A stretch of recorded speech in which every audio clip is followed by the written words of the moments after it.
নবী সাল্লাল্লাহু আলাইহি ওয়াসাল্লাম বলেছেন খায়রুকুম লি আহলি ওয়া আনা খায়রুকুম লি আহলি।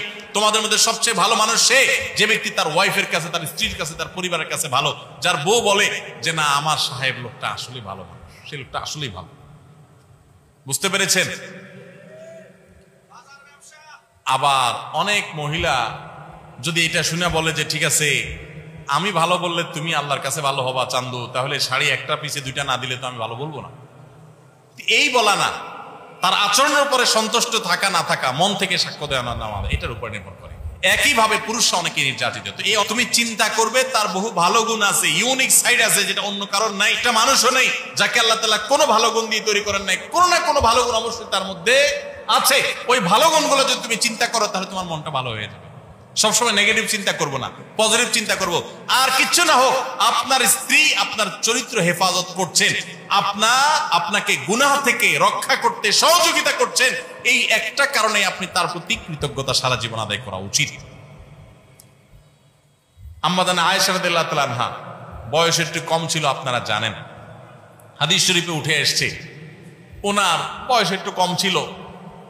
অতটা ভারত্ব বয়স হলে যেরকম আসলে তো এই বয়সে থাকে না, স্বাভাবিক।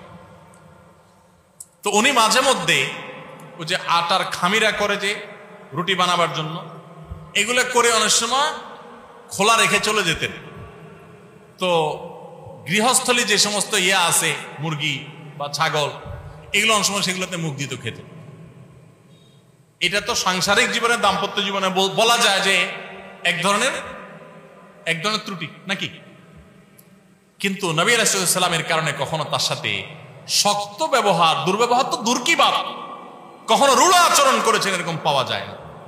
আজকাল যারা স্ত্রীর সাথে খারাপ ব্যবহার করেন বা স্ত্রীরা স্বামীর সাথে খারাপ ব্যবহার করেন, শয়তান তাদেরকে একটা মাসালা সাপ্লাই করে। কি মাসালা সাপ্লাই করে? শয়তান বলে যে একটু শাসন না করলে শিখবে কোত্থেকে সে, এই জন্য তাকে একটু বাপ মা তুলে গালিগালাজ করে আমি শাসন করি। এটা হলো শয়তানের ধোঁকা। কার ধোঁকা?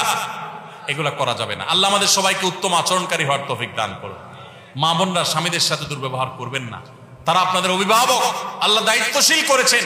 আপনার বুঝে না আসলে একটু সবর করেন, সহনশীল হন, শ্রদ্ধা করতে শিখেন, তর্ক করবেন। অনেক মেয়েরা আছে কথায় কথায় তর্ক, একটা বললে তিনটার সাথে সাথে রিপ্লাই আছে না নেই?